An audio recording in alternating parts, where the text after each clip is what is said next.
भारत माता की, भारत माता की, छत्रपती शिवाजी महाराज की, धर्मवीर छत्रपती संभाजी महाराज की, जय भवानी, जय भवानी।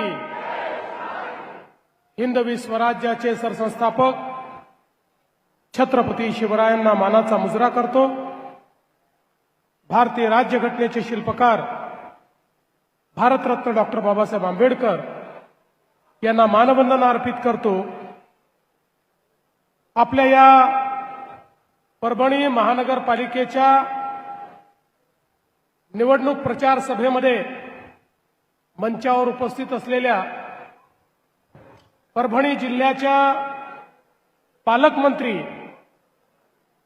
आणि ज्यांनी अतिशय कमी काळामध्ये या जिल्ह्यामध्ये प्रचंड असा विकास निधी खेचून आणला, त्या मेघना दीदी बोर्डीकर, रामप्रसादजी बोर्डीकर, शिवाजीराव भरोसे, सुरेशजी भुमरे, प्रमोदजी वाकोडकर, डॉक्टर मीना परतानी, श्री राजेश देशमुख, श्री मोहन कुलकर्णी, श्री मिलिंद सावंत, श्री प्रताप देशमुख, श्री परमेश्वर कदम, श्री संतोष मुरकुटे, मंचावर उपस्थित असलेले सर्व भारतीय जनता पक्षाचे नेते मंडळी, या ठिकाणी मोठ्या संख्येने उपस्थित असलेल्या माझ्या सगळ्या लाडक्या बहिणी आणि तितक्याच लाडक्या भावांनो, आज मला अतिशय आनंद आहे की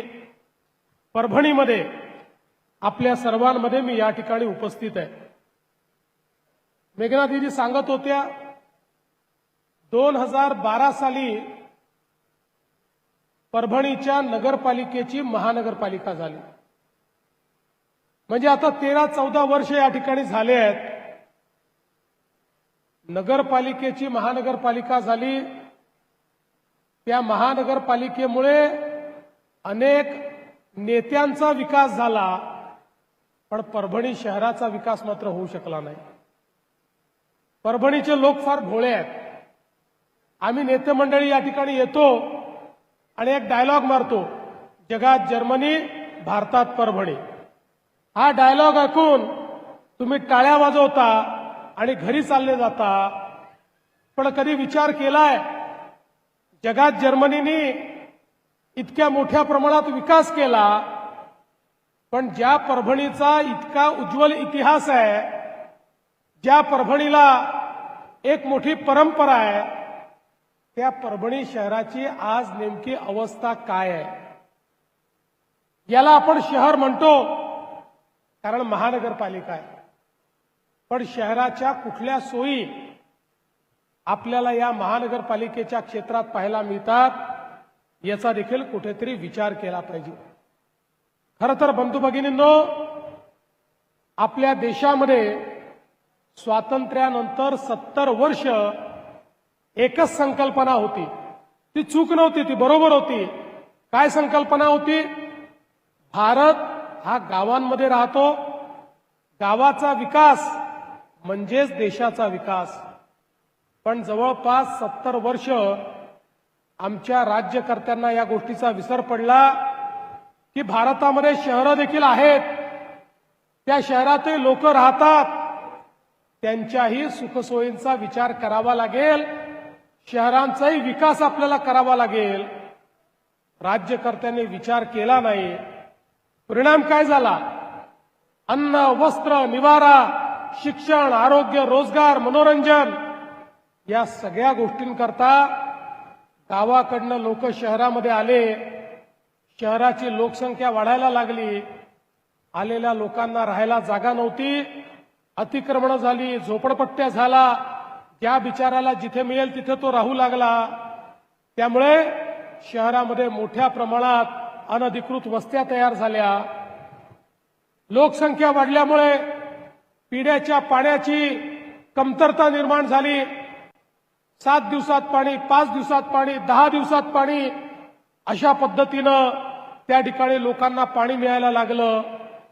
इतकी लोकसंख्या वाढली तर नाल्या तयार झाल्या, त्या नालीतनं गटारीचं पाणी व्हायला लागलं, लोकांची विष्टेचं पाणी हे त्यातनं व्हायला लागलं, त्याची वास, त्याची दुर्गंधी, त्यात मच्छर डास, त्यातनं रोगराई ही मोठ्या प्रमाणात या शहरांमध्ये पसरायला लागली आणि दुर्दैवाने तेच पाणी आमच्या विहिरीत जायला लागलं, आमच्या नाल्यांमध्ये, आमच्या नदीमध्ये, आमच्या तलावात जायला लागलं. पिण्याच्या पाण्याचे आमचे स्रोत हे मोठ्या प्रमाणात प्रदूषित होण्याची सुरुवात या शहरीकरणाच्या माध्यमातून झाली, कारण त्याचा विचारच कधी केला गेला नाही. घनकचरा इतक्या मोठ्या प्रमाणात तयार झाला, ठिकठिकाणी कचऱ्याचे ढीग आपल्याला पाहायला मिळाले आणि कचरा उचलला तर तो कुठेतरी नेऊन डंप करायचा, त्या ठिकाणी कचऱ्याचे डोंगर उभे करायचे, त्यातनं घाणेरडे गॅसेस तयार व्हायचे, त्या गॅसेसमधनं प्रदूषण तयार व्हायचं. अशा पद्धतीनं संपूर्ण शहरी जीवन हे कुठेतरी खराब व्हायला लागलं. 7 दशकानंतर बंधू भगिनींनो, या देशामध्ये मोदीजी प्रधानमंत्री झाले आणि पहिल्यांदा देशाच्या मध्यवर्ती सरकारनं हा निर्णय केला की केवळ गावांचा विकास नाही, गावांसोबत शहरांचाही विकास करावा लागेल. शहरात राहणारा गरीब, शहरात राहणारा झोपडपट्टीवासी, शहरात राहणारा मध्यमवर्गीय या प्रत्येकाला त्या ठिकाणी सोयी द्याव्या लागतील. आणि म्हणून भारताच्या इतिहासामध्ये पहिल्यांदा देशाच्या केंद्रीय सरकारने शहराच्या विकासाच्या योजना सुरू केल्या. हजारो कोटी रुपये हे शहराच्या विकासाकरता दिले. या ठिकाणी आपल्याला कल्पना आहे, स्मार्ट सिटीची योजना, अमृत शहरांची योजना, स्वच्छ भारत शहरे योजना, प्रधानमंत्री आवास शहरी योजना, अशा अनेक योजना मोदीजींनी सुरू केल्या आणि या योजनांच्या माध्यमातून शहरातल्या गरिबांना, शहरातल्या मध्यमवर्गीयांनाही चांगलं जीवन मिळालं पाहिजे हा प्रयत्न सुरू केला. आज बघा, प्रधानमंत्री आवास योजनेमध्ये मोठ्या प्रमाणात गरिबांकरता, झोपडपट्टीवासियांकरता, बेघरांकरता मोदीजींनी घरं उपलब्ध करून दिले. घरं तर उपलब्ध झाले, पण आमच्या लक्षात आलं की लोकांजवळ जमिनीचे मालकी हक्काचे पट्टेच नाहीत आणि मालकी नसल्यामुळे मोदीजींनी दिलेले घरं हे जनतेला मिळू शकत नाही.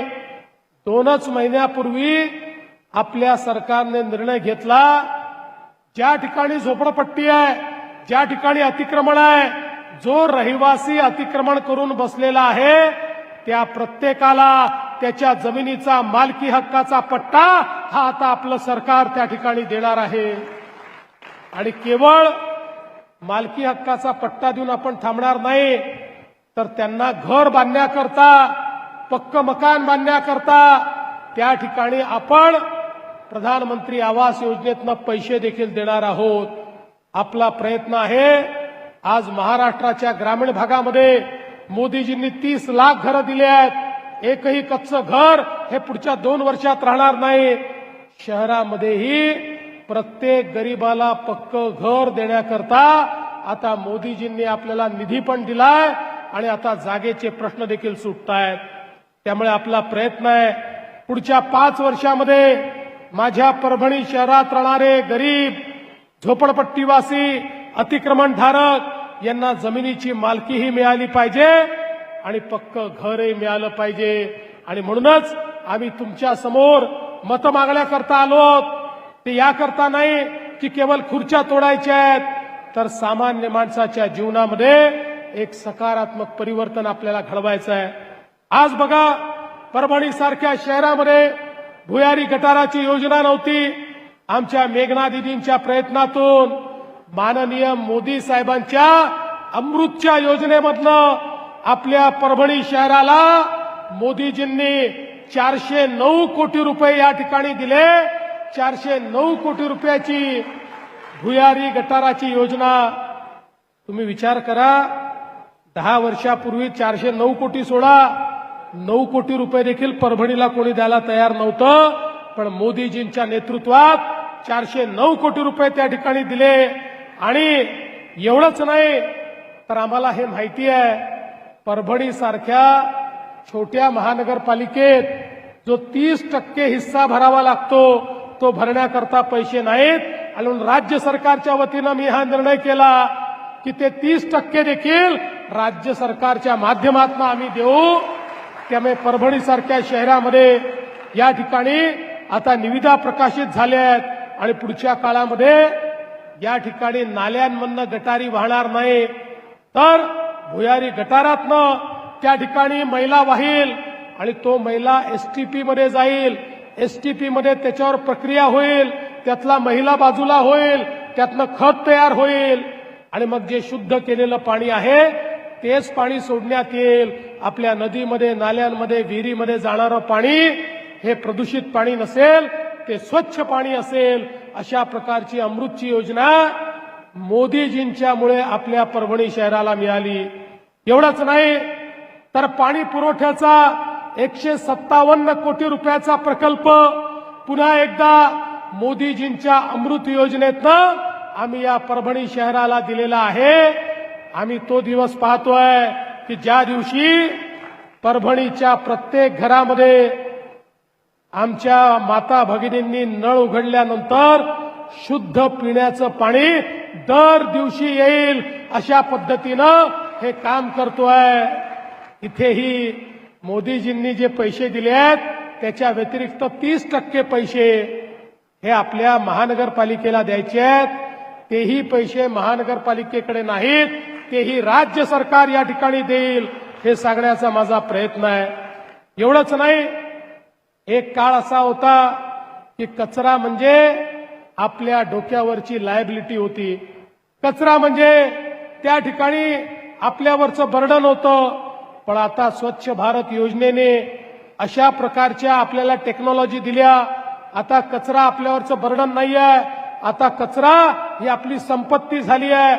आता कचरा हा जमा करून त्याच्यावर आपण प्रक्रिया करतो, कचऱ्यापासून कोळशासारखे पेलेट तयार करतो, त्यातनं महानगरपालिकेला पैसा मिळतो आणि हे कचऱ्याचे पेलेट्स हे कोळसा म्हणून वीज निर्मिती कंपन्या विकत घेतात, त्यांना ते कंपल्सरी आहे। आता कचऱ्यापासून खतांचीही निर्मिती करतो आणि मोठ्या महानगरपालिकेमध्ये तर गेल्या 5-10 वर्षामध्ये आम्ही मोदीजींच्या योजनेतनं कचऱ्यापासून वीज निर्मिती देखील सुरू केलेली आहे। त्यामुळे आता कचरा हा महानगरपालिकेला त्या ठिकाणी फायदा देणार आहे। आपल्या परभणीला देखील घनकचरा व्यवस्थापन प्रक्रिया प्रकल्पाकरता 33 कोटी रुपये आपण दिलेले आहेत। 18 कोटीच्या निविदा निघाल्या आहेत, 15 कोटी पुन्हा मिळणार आहेत आणि त्या माध्यमातून परभणीला कचरा मुक्त करण्याचं काम हे मोदीजींच्या योजनेच्या माध्यमातून या ठिकाणी आपण करणार आहोत। एवढंच नाही तर आता मोदीजींनी पीएम ई बस सेवेच्या अंतर्गत 14 कोटीचा प्रकल्प मंजूर केलाय। 40 बसेस हे आपल्या परभणीला या ठिकाणी मिळणार आहे। या इलेक्ट्रिक बसेस आहेत, या बसेसमुळे कोणतंही प्रदूषण होत नाही। अशा प्रकारच्या बसेस, अत्यंत आधुनिक बसेस या ठिकाणी आपल्या या परभणीमध्ये आणण्याचं काम हे आपल्या सरकारच्या माध्यमातून होत आहे। मला अतिशय आनंद आहे की आमच्या मेघना दीदींच्या नेतृत्वात आपण या परभणीला जे काही वैद्यकीय महाविद्यालय दिलं होतं त्याच्या रुग्णालयाने आमच्या 100 दिवसाच्या कार्यक्रमामध्ये महाराष्ट्रात पहिला क्रमांक या ठिकाणी मिळवलेला आहे। हे पाहिल्यानंतर वाटतं जगात जर्मनी आणि महाराष्ट्रात परभणी असाच पहिला नंबर सगळ्या क्षेत्रांमध्ये आपल्याला परभणीला द्यायचा आहे। आणि मी मेघना दीदींचं एका अजून गोष्टी करता या ठिकाणी अभिनंदन करेन की त्यांनी CIIT या ठिकाणी आणलं, टाटा ट्रस्टशी या ठिकाणी मोठ्या प्रमाणात करार करून इनोव्हेशन आणि इन्क्युबेशनचं सेंटर हे आणलेलं आहे। 100 कोटी रुपये खर्च करून हे सेंटर तयार झाल्यानंतर दरवर्षी 3000 परभणीचे मुलं इथनं ट्रेनिंग घेऊन निघतील, त्यातला एकही बेरोजगार राहणार नाही, ते स्वतःही रोजगार मिळवतील आणि आपल्यासोबत अजून 10 लोकांना रोजगार देतील। अशा पद्धतीचं हे केंद्र या ठिकाणी आणण्याचं काम हे खऱ्या अर्थानं आपल्या मेघना दीदींनी केलंय। 125 कोटी रुपये याकरता आपण खर्च करतो। आज आपण परभणीला उदयोन्मुख जिल्ह्यांच्या यादीमध्ये आणलेला आहे। एक नवीन योजना मी आणली, ज्या जिल्ह्यांमध्ये उद्योग कमी आहेत त्या जिल्ह्यांकरता आता एक वेगळं पॅकेज आम्ही तयार केलं आहे। त्याच्यामध्ये वेगवेगळ्या प्रकारच्या योजना तयार केल्या आहेत, काही इन्सेंटिव्ह आम्ही तयार केले आहेत आणि आम्ही उद्योजकांना सांगतो की परभणीसारख्या जिल्ह्यामध्ये जर तुम्ही आलात तर तुम्हाला इतर जिल्ह्यांपेक्षा जास्त फायदा हा आम्ही परभणीसारख्या जिल्ह्यांमध्ये देऊ। त्या उदयोन्मुख जिल्ह्यामध्ये आता आपण परभणीला घातलेला आहे, त्यामुळे पुढच्या काळामध्ये मोठ्या प्रमाणात या ठिकाणी परभणीमध्ये उद्योग आणण्याचं काम आपण करू। आज डबल लाईनमुळे परभणीला वंदे भारत ट्रेन मिळाली आहे। जालना नांदेड मार्गामुळे समृद्धी महामार्गाशी तुम्हाला जोडलेला आहे। त्या माध्यमातून देखील मोठ्या प्रमाणात लॉजिस्टिकचं काम या ठिकाणी आम्ही करणार आहोत। आमच्या मेघना दिदींनी सांगितलं की शहरामध्ये विजेच्या तारांचं असं जाळं आहे, कोणची तार कुठे जाते समजत नाही आणि कोणची तार कोणाच्या उरावर पडेल हेही लक्षात येत नाही। त्यामुळे मेघना दिदी काळजी करू नका, तुम्हीच ऊर्जा मंत्री आहे, ऊर्जा खातं तुमच्याकडेच आहे आणि मी मुख्यमंत्री म्हणून तुम्हाला अधिकारही दिले आहेत। त्यामुळे तुम्हाला जे जे अंडरग्राऊंड करायचं आहे त्याची योजना तयार करा आणि या सगळ्या वाहिन्या तुम्ही अंडरग्राऊंड करून टाका, हे तुम्हाला या निमित्ताने निश्चितपणे मी सांगतो। आणि एवढंच नाही तर मला माहिती आहे जायकवाडीच्या कालव्याच्या लगतच्या लोकांना नोटिसेस आल्या आहेत, तुम्ही काळजी करू नका, त्याचाही मार्ग आम्ही काढून देऊ। कोणालाही बेघर करण्याचं काम या ठिकाणी आपण करत नाही। खरं म्हणजे परभणीला चांगल्या नाट्यगृहाची आपली मागणी आहे, ती पण आपण पूर्ण करणार आहोत। जवळपास 750 कोटी रुपयाचा रिंग रोड हा आपण मंजूर केलाय, पण त्याची गाडी जरा अडकलेली आहे। आता दीदी आणि मी गाडीला धक्का मारतो, म्हणजे पुढच्या काळात हा रिंग रोड देखील निश्चितपणे या ठिकाणी आपण आणू।